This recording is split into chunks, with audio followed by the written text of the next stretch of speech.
Bonjour à tous! Bon, faut que je vous dise, je suis super excitée par la sortie du film La Belle et la Bête parce que c'était mon dessin animé préféré quand j'étais petite. Donc je suis vraiment hyper contente de vous proposer aujourd'hui un gâteau sur ce thème.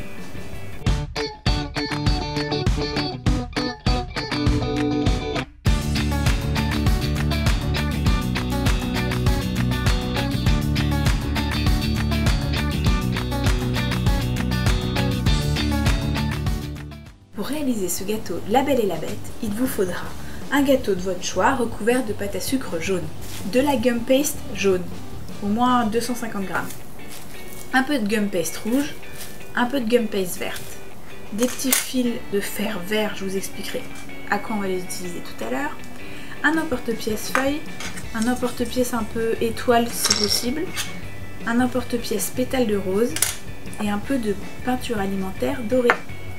Alors ce gâteau La Belle et la Bête, c'est l'occasion de vous montrer deux techniques très sympas à faire en pâte à sucre. Premièrement des plis qu'on va venir disposer tout autour du gâteau comme la robe de la Belle. Et je vais vous montrer comment réaliser rapidement une rose en gum paste. Commençons par nos plis de robe. Que ce soit pour faire des plis ou des fleurs, on utilise toujours de la gum paste, c'est-à-dire une sorte de pâte à sucre dans lequel il y a un additif qui rend la pâte plus élastique. On peut donc l'étaler beaucoup plus finement, la plisser et ensuite elle durcit plus, donc les plis tiennent plus rapidement.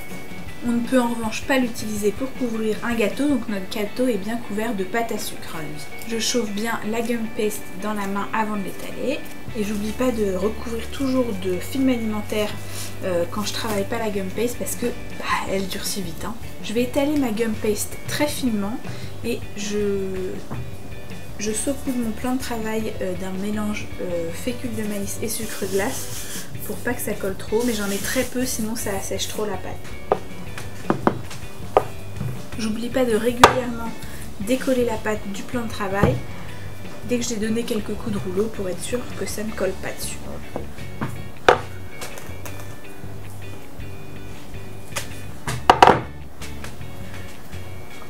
Une fois que j'ai étalé très finement ma gum paste, je vais couper une très large bande d'au moins 10 cm de large. Et je coupe les bords bien droits également. Je prends ma bande et je viens d'abord la plier en deux, sans appuyer surtout. Et après, j'utilise mon doigt pour former un deuxième pli de part et d'autre du premier pli. Il faut travailler très rapidement parce que la gum paste veut à tout prix sécher. Je retourne mon travail et je viens faire le troisième pli de l'autre côté.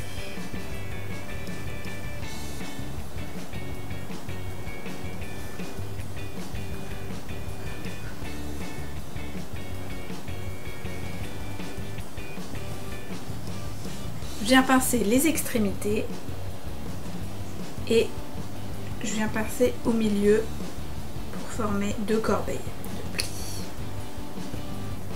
Je vais ensuite prendre un peu de colle alimentaire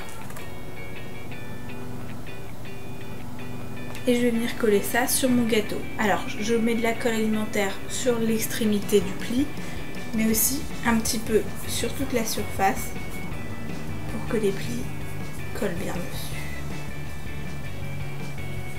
Je prends délicatement mes plis et je vais venir les coller sur le gâteau. Je les rouvre un petit peu avant de les coller et je viens coller l'intérieur du pli sur le gâteau.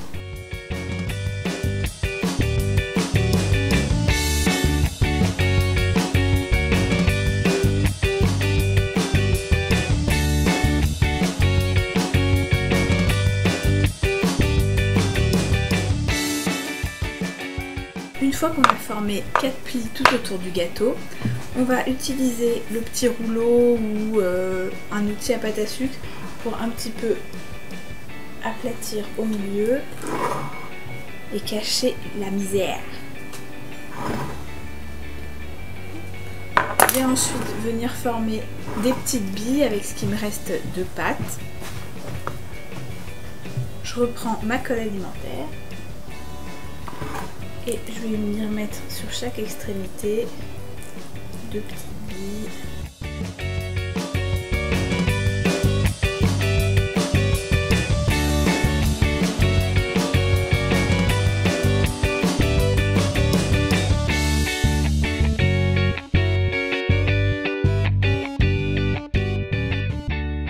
ensuite utiliser de la peinture alimentaire dorée pour peindre le pli du milieu sur chaque corbeille. Si vous n'avez pas de peinture alimentaire, vous pouvez aussi utiliser de la poudre alimentaire dorée qu'on diluera avec quelques petites gouttes d'alcool blanc.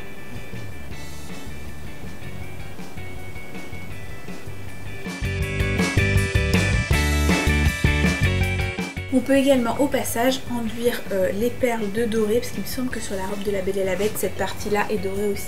Maintenant qu'on a notre joli gâteau, on va attaquer la rose. Pour ma rose, je vais commencer par faire les feuilles. J'étale de la gum paste verte. On commence par pas l'étaler trop fin. Je vais ensuite utiliser un petit fil de fer vert qui sert spécialement à faire des fleurs en gum paste et que vous trouverez dans n'importe quel magasin spécialisé en cake design. Je viens poser mon fil de fer avec un petit peu de colle alimentaire comme ceci. Puis j'utilise mon rouleau pour affiner la gum paste de part et d'autre. Je vais ensuite utiliser un tout petit peu de gum paste comme ceci pour refermer sur le fil de fer. Je retourne ensuite la gum paste et je vais venir emporte-piècer ma fleur à l'aide d'un emporte-pièce éjecteur feuille. J'ai ainsi ma feuille, je peux légèrement lui donner une petite forme et je vais la laisser sécher comme ça. Je peux faire la deuxième de la même façon sur un autre fil de fer cette fois-ci. Je vais ensuite prendre un dernier fil de fer vert que je vais venir plier sur lui-même, puis torsader. Puis je vais venir y insérer les fils de fer avec les feuilles aux endroits où je veux les mettre. Donc si je ne veux pas mettre par exemple les deux feuilles à la même hauteur, je les insère à différents moments. Je vais mettre la deuxième feuille un peu plus bas, juste là, et je retorsade à nouveau, cette fois-ci mes 4 brins. J'ai donc ma tige de rose avec ces deux feuilles. Je vais ensuite couper à l'endroit où je veux avec une paire de ciseaux. À ce stade, normalement, on utilise ce qu'on appelle du ruban de fleuriste, donc du scotch vert qu'on vient enrouler autour des différents fils de fer. Mais on peut aussi essayer de mettre un peu de pâte à sucre si on veut cacher les fils de fer ou alors les laisser apparents. On met plein de pâte à sucre dessus. Et on vient rouler le tout délicatement entre ses doigts. Essayons de ne pas faire une tige trop épaisse qui serait vraiment pas jolie.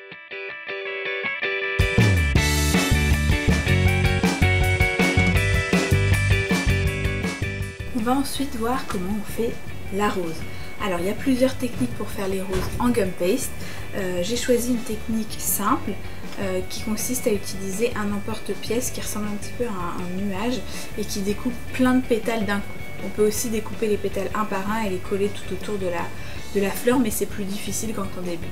Je prends ma gum paste rouge. Bon, nous on fait une rose rouge hein, parce que dans La Belle et la Bête, la rose est rouge, mais évidemment vous choisissez la couleur que vous souhaitez.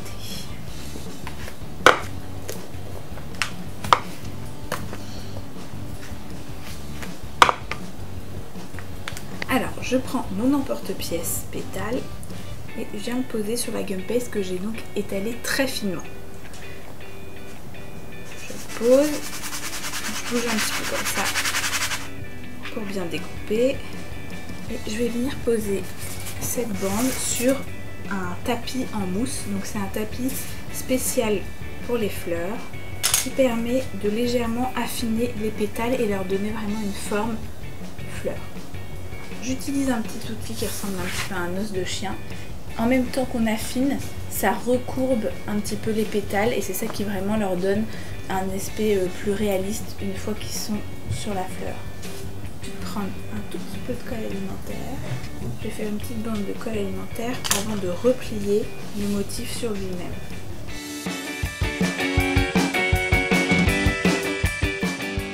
Je mets à nouveau de la colle de l'autre côté, rouler toute la bande sur elle-même. Je peux à chaque fois un petit peu recourber les pétales au fur et à mesure qu'ils viennent se mettre sur la fleur. Et on recommence avec autant de bandes que l'on souhaite selon la taille de fleurs qu'on souhaite. Là je pense que si on en rajoute une autre bande, on aura à peu près une bonne taille. Une fois qu'on a réalisé notre deuxième bande, on va venir cette fois-ci l'enrouler autour de la fleur existante.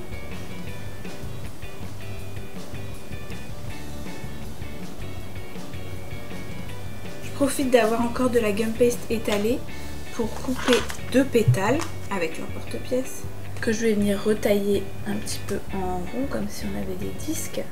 Je les pose sur mon tapis à fleurs et je vais venir les affiner partout pour montrer les pétales qui tombent de la rose comme dans La Belle et la Bête.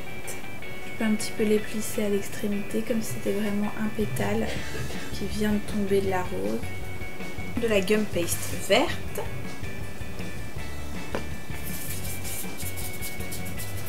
On va former une boule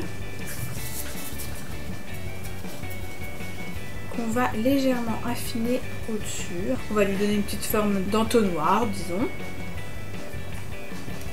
Et on va venir prendre le rouleau et ensuite étaler tout autour de notre petit pic. On utilise ensuite notre emporte-pièce étoile et on vient couper la gum paste verte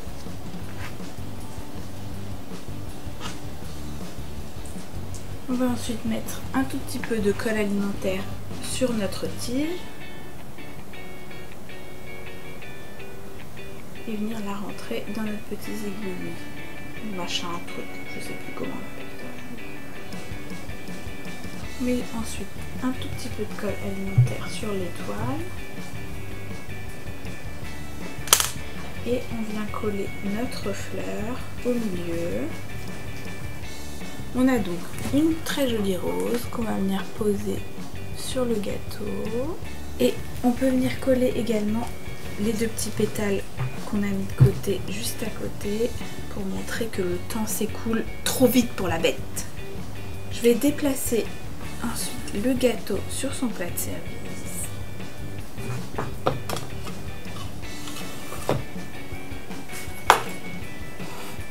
Et si votre plat à gâteau a une cloche, on peut même rajouter la cloche par-dessus pour vraiment donner cet effet globe qu'on a dans La Belle et la Bête. Voilà, mission accomplie. Je crois qu'on a vraiment un gâteau digne de La Belle et la Bête qui devrait réjouir tous les fans de ce dessin animé ou du film Disney. Si cette déco de gâteau vous a plu, partagez la recette et abonnez-vous à notre chaîne pour découvrir plein d'autres gâteaux féeriques.